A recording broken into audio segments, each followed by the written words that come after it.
The rain fell in silver sheets across the city that night, but none of it mattered. To the woman standing in the alley behind the restaurant, her chef's coat soaked through, her hands trembling as she read the notice in her palm. Fired.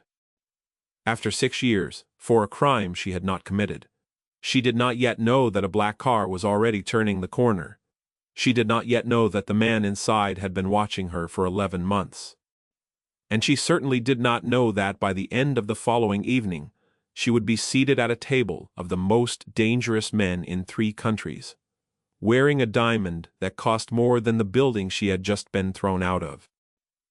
Her name was Rosalind Marquez. She was 29 years old. She was a pastry chef with flour permanently under her fingernails and a laugh that came too rarely. She was, in the polite language of the fashion magazines she never bought, a plus-size woman.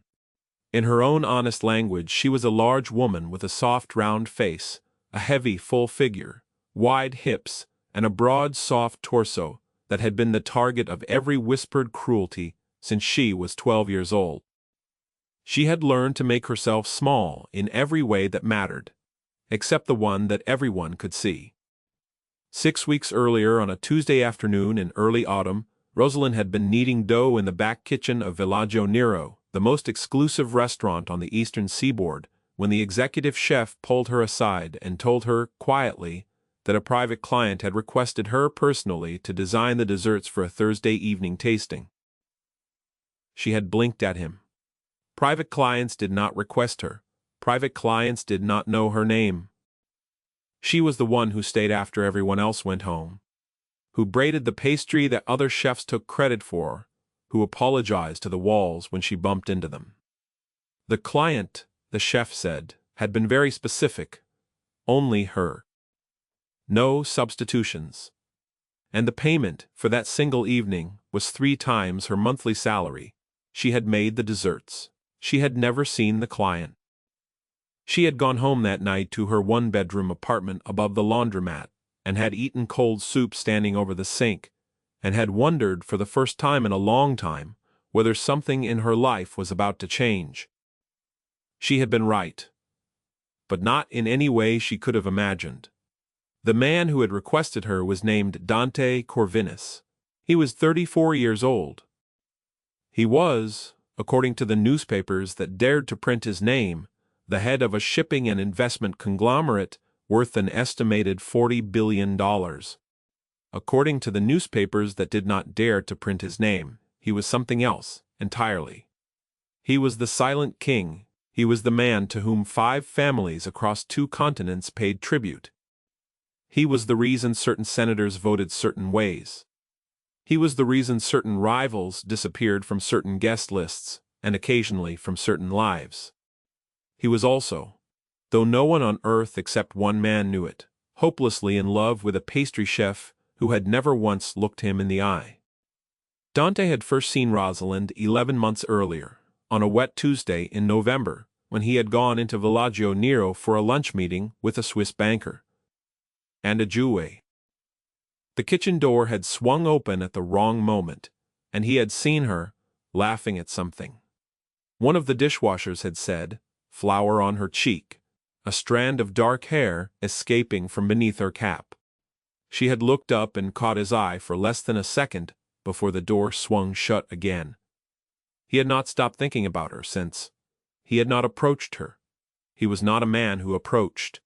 He was a man who arranged. He learned her name. He learned her schedule. He learned that her mother had died 4 years earlier, and that her father had left when she was 6. He learned that she paid her rent on the 28th of every month, and that she sent a small check to a cousin in Guadalajara every second Friday. He learned that she read novels on the bus, and that she once cried in the freezer aisle of a supermarket because a small child had called her fat, and the child's mother had laughed. He learned all of this quietly, and he did nothing with any of it, because he did not know what to do. He was Dante Corvinus. He had ordered the deaths of men. He had bought and dismantled entire industries in a single afternoon. And he did not know how to speak to a pastry chef who apologized to walls. His second-in-command, a lean silver-haired man named Silas Marchetti, who had been at his side since they were both 18, watched this situation unfold for 11 months with the patience of a man who had once seen his boss annex a private island in 6 hours, but could not now, apparently, walk into a restaurant and say hello. The evening after Rosalind was fired, Silas found Dante in his study, standing at the window with a glass of untouched whiskey in his hand, staring at nothing. "She lost her job today," Dante said, without turning around. "I heard," Silas said. "The Ferretti boy." He planted the wine bottles in her locker after she refused to go to dinner with him. 2 bottles from the private cellar. $12,000 each. She was fired within the hour. And where is the Ferretti boy now? At home bragging. Dante was silent for a long moment. "Thursday night," he said finally. "The dinner with the Volkov delegation." "Yes, I need a wife." Silas took a slow breath. He had been waiting 11 months for this sentence, though he had expected it to arrive with somewhat more romance and somewhat less strategy. "A pretend wife," Silas said carefully. "For the dinner. Volkov will not sign with a man he considers unmoored. He is old-fashioned. He wants to see a family man, and you were thinking, perhaps, of a specific candidate." Dante finally turned. His face was, as it always was, terrifyingly calm. But his eyes, Silas noted, were doing something they had not done in 11 months. They were burning. "Offer her $100,000 for the evening," Dante said. "Tell her it is a professional engagement. Tell her nothing else." "Dante, Silas, you have loved this woman since November. You have not spoken a full sentence to her, and your plan is to introduce her to the Volkov brothers as your wife." "Yes, forgive me. Is there a plan B?" "No." Silas smiled, very slightly, and inclined his head. "As you wish." Rosalind was sitting on the edge of her bed the following morning, staring at a stack of unpaid bills, when the knock came at her door. She opened it to find a silver-haired man in a charcoal suit standing in her hallway, holding a leather folder and looking, incongruously, as though he had been sent by God. "Miss Marquez," he said, "my name is Silas Marchetti. I represent a client who wishes to engage your services for a single evening. May I come in?" She let him in, because she did not know what else to do. "In." He sat on her small couch, which creaked under him, and he explained, in the gentlest possible language, that his employer required a companion for a business dinner on Thursday evening, that the companion would be introduced as his wife, that the arrangement was strictly professional, that the compensation would be $100,000, paid in advance, regardless of the outcome. Rosalind stared at him. "I'm sorry," she said finally. "There must be some mistake. I'm a pastry chef. I was a pastry chef. I've never, why me? My employer saw you at Villaggio Nero some months ago. He was impressed by your composure. He believes you are the right person for this evening." "My composure?" "Yes. I dropped a tray of profiteroles on a food critic last spring." "He believes you are the right person for this evening," Silas repeated, with the faintest twitch at the corner of his mouth. She looked down at the bills in her lap. She looked at the peeling paint on her wall. She looked at Silas Marchetti, who was watching her with a kindness she did not understand. "Who is your employer?" she asked. "His name is Dante Corvinus." She had heard the name. Everyone had heard the name. She felt something cold move through her, and something warm behind it, and she did not know which one to trust. Why would a man like that need a pretend wife? "Because," Silas said, "the men he is meeting with will not respect a man who stands alone. And my employer wishes to close a deal that will save several thousand jobs at 3 of his companies. He requires the appearance of a home. You would be providing that appearance. Nothing more." She was quiet for a long time. I don't have a dress, she said finally. A dress will be provided. I don't know how these people talk. You will not need to speak much. And whatever you say will be correct. How do you know? Silas smiled, fully this time.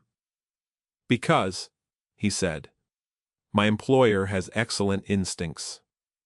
She said yes. She said yes because she had $412 in her checking account, and because the world had, 3 days earlier, told her she was worth nothing, and here was a man in a charcoal suit, telling her she was worth $100,000 for a single evening of sitting at a table. She said yes because she was tired of being small. Thursday evening arrived like weather. She was collected from her apartment at 6 o'clock by a woman named Delphine, who did not so much dress her as reconstruct her. The gown was midnight blue silk, cut to fall exactly along the generous lines of her body, gathering at her hips, flowing across her broad, soft torso, framing her large bust with a neckline that was elegant rather than daring. Her dark hair was swept up. A single sapphire the size of a thumbnail sat at her throat. When she looked in the mirror, she did not recognize the woman looking back. The woman in the mirror was not small. The woman in the mirror was for the first time in Rosalind's memory allowed to occupy her full self. She began to cry. Delphine, who had done this many times for many women, handed her a tissue without comment and repaired her mascara. The car that came for her was black and long and silent. Silas was inside. Miss Marquez, he said, and then he paused, and then he said, more quietly, you look extraordinary. There are a few things you should know before we arrive.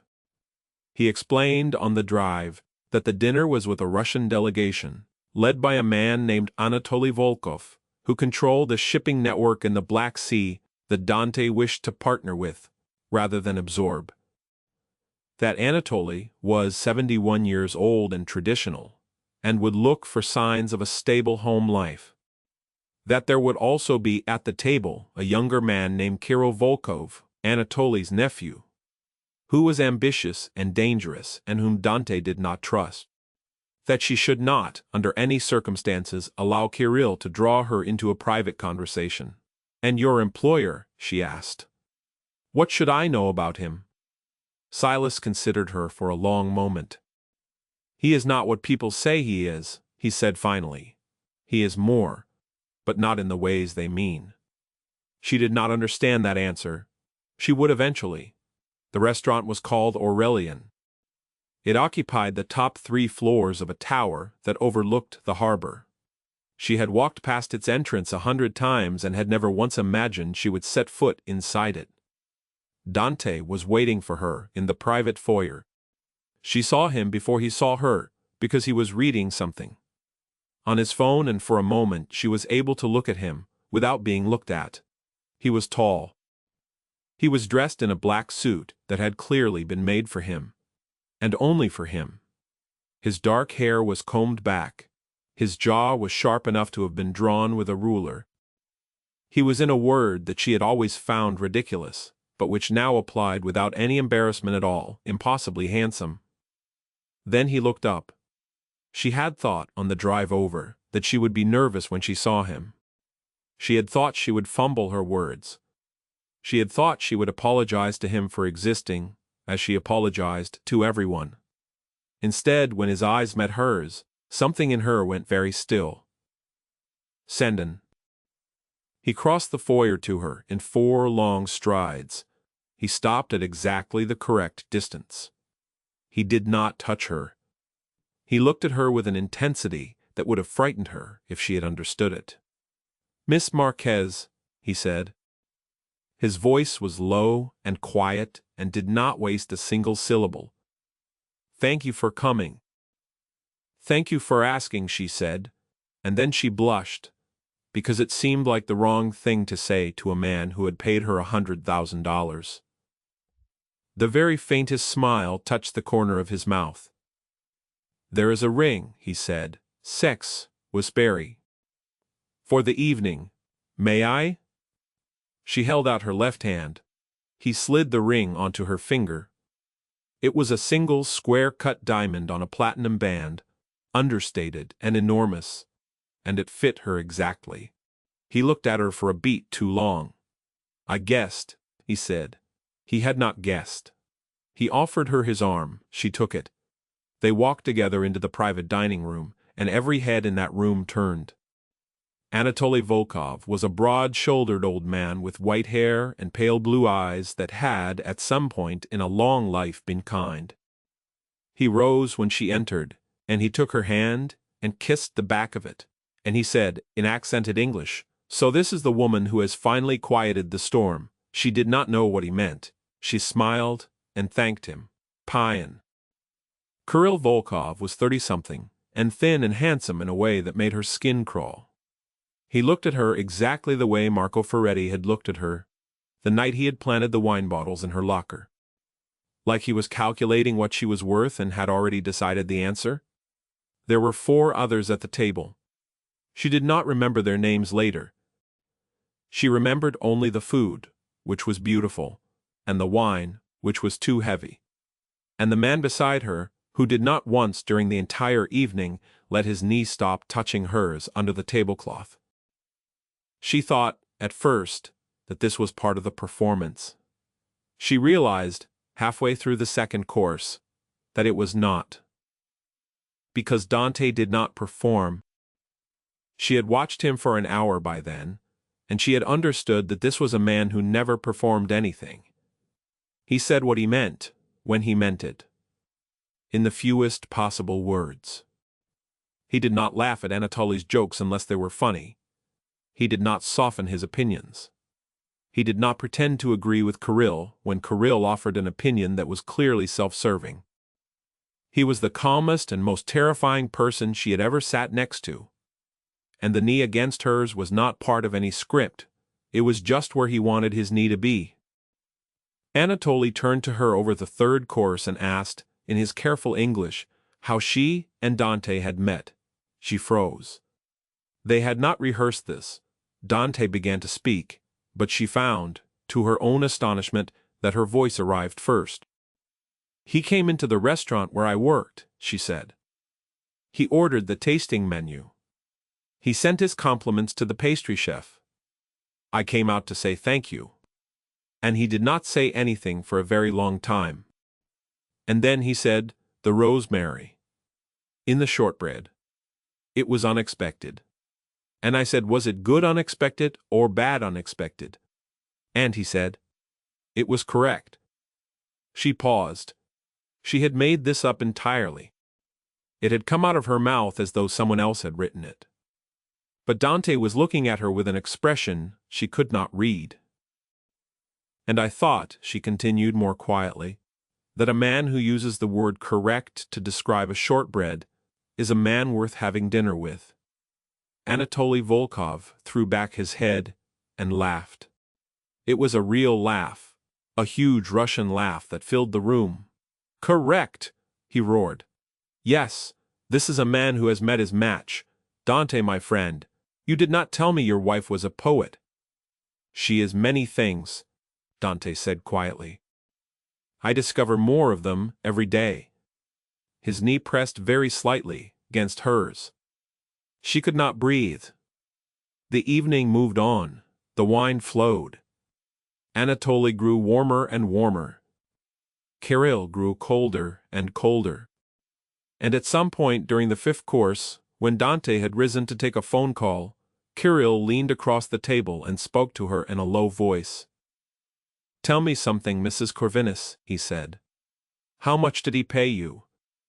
She looked at him. "I'm sorry? How much?" "For the evening. I would like to know the going rate for a woman of your particular shape. I am considering hiring one myself." The table went very still. Anatoly's face darkened. The 2 men on either side of Kirill would not look at anyone. Rosalind felt the old shame rise. She felt her cheeks burn. She felt her hands begin to tremble. She felt herself begin, automatically, to apologize. And then, from somewhere she did not know she had, She stopped. She set down her wineglass. She looked at Kirill Volkov. She smiled. "Mr. Volkov," she said, "the going rate for a woman of my particular shape is more than you will ever earn. But since you asked, allow me to give you some free advice. When a man cannot afford the wine, he criticizes the vintage. When he cannot afford the woman, he criticizes her figure. In both cases, everyone at the table knows exactly what he cannot afford. Please, enjoy the rest of your meal." Anatoly Volkov began to laugh again. This time he laughed until tears ran down his face. The men on either side of Kirill exhaled. Kirill turned the color of ash. Dante returned to the table at that moment. He looked at Kirill. He looked at Rosalind. He looked at Anatoly, still laughing. "What did I miss?" he asked mildly. "Your wife," Anatoly gasped, "has just skinned my nephew alive. With one sentence, in front of witnesses.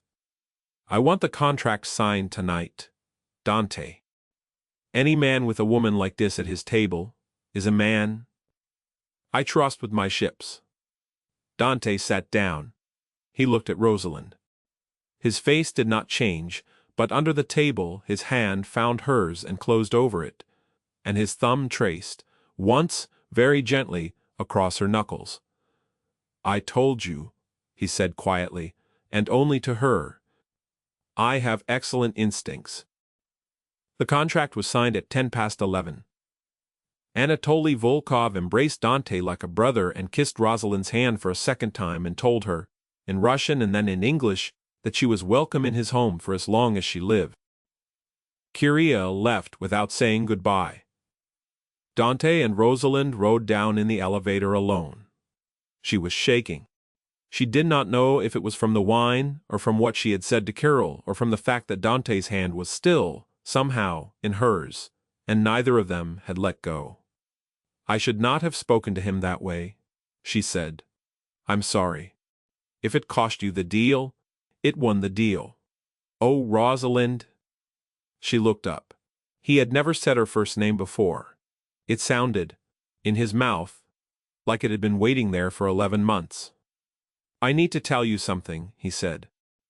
"And I need you to listen without interrupting, because I will only be able to say it once." "All right. I did not see you for the first time 3 months ago," he said. "I saw you 11 months ago. In the kitchen at Villaggio Nero. You were laughing, you had flour on your face. I have not stopped thinking about you since." The elevator was very quiet. "I requested you for the tasting menu 6 weeks ago, because I wanted to eat something you had made with your own hands. I paid 3 times your salary because I wanted you to have the money, and I could not think of any other way to give it to you. I did not approach you because I did not know how. I do not know how to speak to people. I have never known how. I have run an empire for 12 years. And I could not walk into a kitchen and say hello to a woman with flour on her face." "Dante," I said no, interrupting. "Sorry?" The faintest ghost of a smile. "When you were fired," he continued, "I knew within an hour. I know now that Marco Ferretti planted the bottles because you refused him. Ferretti's father owes my company $62 million. That debt will be called on Monday morning. The family will be bankrupt by Friday. Marco Ferretti will spend the rest of his working life scrubbing floors in a country I own a great deal of. I want you to know this before we go any further, because it is the kind of man I am, and you should decide whether you can be near a man like me." She stared at him. "You did that for me." "I did that because you were harmed, and because I love you. Those are the same reason." The elevator doors opened. Neither of them moved. "I paid you $100,000 tonight," he said quietly, "so that I could have one evening near you before I told you any of this. If, after tonight, you do not wish to see me again, the money is yours. The apartment I have arranged for you is yours.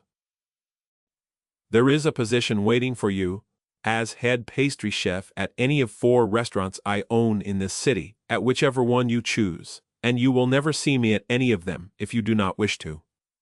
You have no debt to me. You have never had a debt to me. I owe you, Rosalind. For 11 months I have owed you. For what? For being the reason I remembered I was a person. She did not speak for a long time. Then she said, "Take me home." His face did something she had never seen a face do. It broke, very slightly, and then it repaired itself. "Of course," he said. "Silas will, no. Not to my apartment. Take me to your home. I want to see where you live. I want to sit in your kitchen. I want to eat something you have made with your own hands. And then I want to decide, in the morning, what I think about a man who has been quietly in love with me for 11 months and did not know how to say hello." He looked at her. "I do not cook," he said. "Then we will figure it out together." They left the building. It was raining again. He held his coat over her head as they walked to the car, and she thought, with a kind of stunned clarity, that she had spent her entire life waiting for someone to hold something over her head in the rain. She did not know yet that in 3 weeks, Kirill Volkov would try to have her killed. She did not know that Kirill had been feeding information to a rival syndicate for 2 years, that the humiliation at the dinner had accelerated a plan already in motion, and that the plan involved a black van and a warehouse near the docks, and a threat sent to Dante Corvinus that read, in 6 words, "We have your wife, name terms."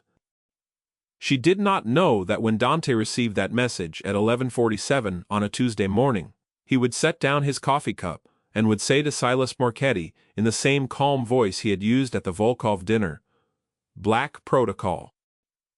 And she did not know that Black Protocol meant that within 19 minutes every port on the eastern seaboard, controlled by any Corvinus interest, would be closed. That every senior member of the rival syndicate would find their bank accounts frozen and their homes surrounded.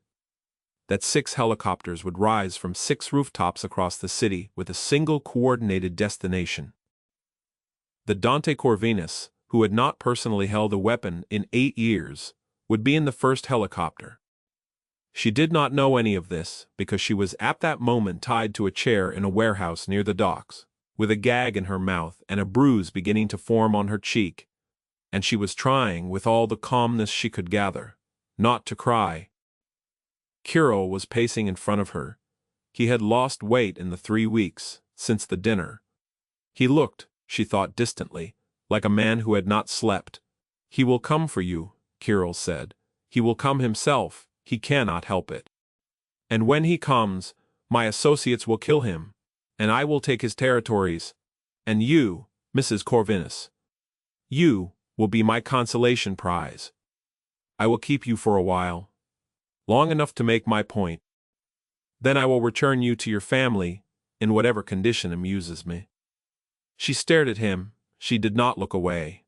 She had spent 29 years looking away, and she was finished with it. He struck her across the face. "Wall." She did not make a sound.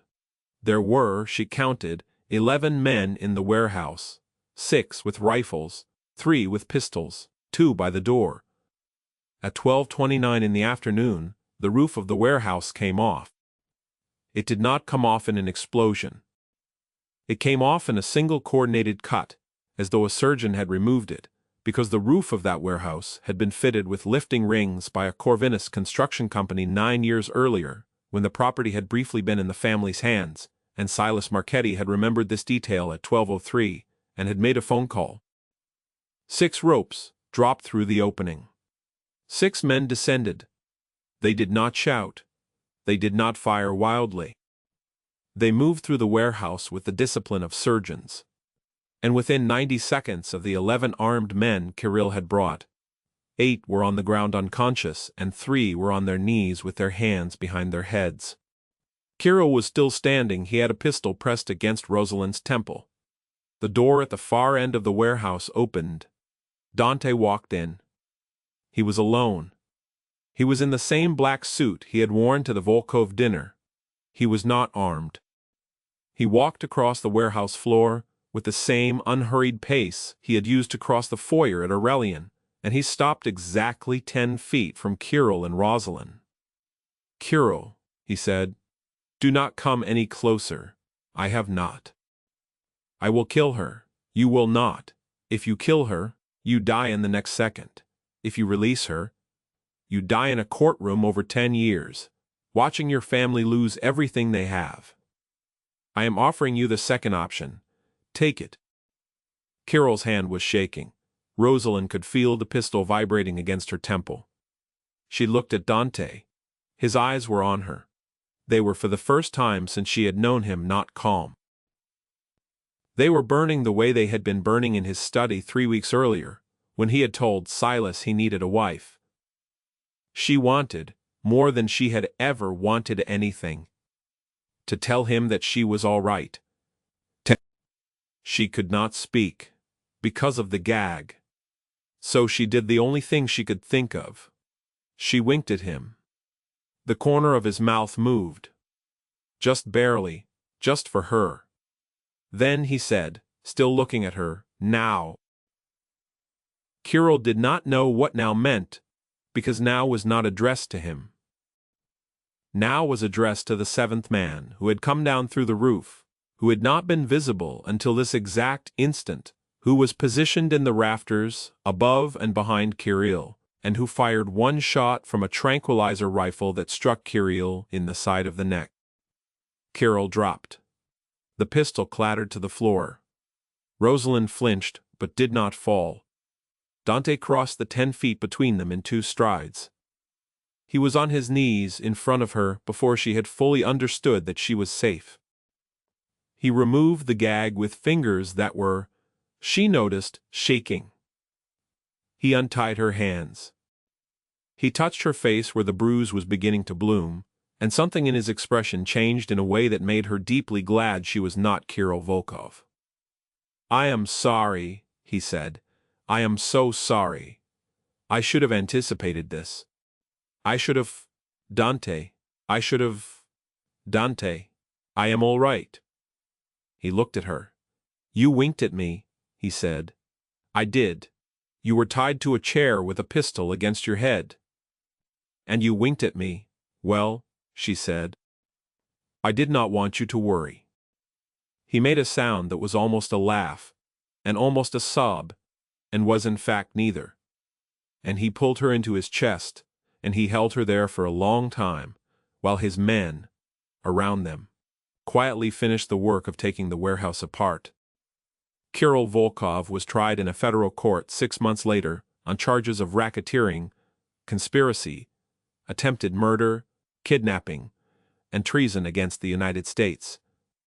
Because it turned out, when the Corvinus legal team was through with him, that some of the information he had been selling had been sold across borders in ways that made the case a national security matter. He was sentenced to consecutive life terms. Anatoly Volkov, who had wept when he heard what his nephew had done, personally attended the sentencing, and afterward personally thanked Dante and Rosalind for their forgiveness of the family name. Marco Ferretti, whose family had gone bankrupt within the week Dante had promised, was working as a dishwasher in a hotel in a country he did not speak the language of. He would work there for a long time. Rosalind Marquez became the head pastry chef at a restaurant called Piccola Rosa, which occupied the ground floor of a building Dante had purchased for her 3 days after the Volkov dinner, before she had ever agreed to see him again. The restaurant was small and warm and always full. She hired the 2 women who had been kindest to her at Viaggio Nero, and she paid them twice what they had been earning, and she made desserts with rosemary in the shortbread. 6 months after the warehouse, on a warm spring evening, Dante brought her to the roof of the building that housed Piccola Rosa. He had told her only that he had a surprise. She was in a green silk dress that fell along the wide, soft lines of her body the way the midnight blue one had, and her hair was down and she was laughing at something he had said, which he had learned, over the past 6 months, to say more often, because her laugh was the sound he had been organizing his entire life around without knowing it. On the roof there was a small table. On the table there was a single dessert plate. On the plate there was a piece of rosemary shortbread. She looked at him. "Dante, sit down." She sat. "Eat it, Dante." "What?" "Please." She picked up the shortbread. She bit into it. There was something hard inside. She removed it, carefully, from her mouth. It was a ring. It was a single, square-cut diamond on a platinum band, understated and enormous, and it was, she realized, the same ring he had put on her finger in the foyer of Aurelian 6 months earlier, on the night she had pretended to be his wife. He had gone down on one knee beside the table. She had not noticed him move. "Rosalind," he said, "I have loved you for 17 months. I have known you for 6. I have been your husband, in front of witnesses, for 1 evening. I would like to be your husband in front of witnesses for the rest of my life. Will you marry me?" She could not speak. She nodded. He slid the ring onto her finger. It fit her exactly. It had always fit her exactly. Below them, in the street, a small crowd had gathered. Without her noticing, Silas Marchetti was there. Delphine was there. Anatoly Volkov, who had flown in that morning, was there, weeping openly. The staff of Piccola Rosa was there. And when Rosalind stood up and walked to the edge of the roof and looked down, the entire street erupted in applause. She began to laugh. She began to cry. She began for the first time in her life to understand that she had been visible all along. That she had always been the woman in the mirror at Delphine's, allowed to occupy her full self. That the smallness had never been hers. It had been the world's, and she had simply agreed to carry it. She was finished carrying it. Dante's arms came around her from behind. He rested his chin on the top of her head. He was, she noticed, also crying, very quietly. In the particular way of a man who had not cried in 20 years and was surprised to find that he still could. "I owe you," he said into her hair. "You do not owe me anything." "I owe you," he insisted, "for being the reason I remembered I was a person." "Then pay me," she said, "every day for the rest of our lives." "I intend to." Below them, the applause continued. The city hummed. The evening light softened. And somewhere in a federal prison, Kirill Volkov was eating a cold dinner off a plastic tray, and somewhere in a laundry in a country he did not speak the language of, Marco Ferretti was scrubbing a floor, and somewhere in the memory of a 12-year-old girl who had once been called cruel names on a playground, a woman who had grown up to be beautiful and large and unapologetic, was at last being loved out loud. She married him 3 months later, in a small ceremony that was attended by 200 people and reported on by no one, because the guest list had a way of ensuring these things. She wore white. She was radiant. She was, by every measure that mattered, and several that did not, the queen of a very quiet kingdom. Dante Corvinus, who had once been called the Silent King, spoke a great deal at the wedding. He spoke about his wife. He spoke about Rosemary. He spoke about the 11 months he had spent unable to walk into a kitchen and say hello, and about the 6 months since, during which he had learned that saying hello, it turned out, was not the hardest thing in the world. He said that the hardest thing was believing you were worthy of being said hello to. He said that his wife had taught him that. And he said in closing, that the greatest power a man could possess was not the power to end things, but the power to protect the one thing that had made him, at long last, want to begin. The moral of a story like this, if a story like this has a moral, is that the world will tell you a great many things about your size and your shape and your worth, and almost none of those things will be true. It will tell you to be small when you are meant to be large.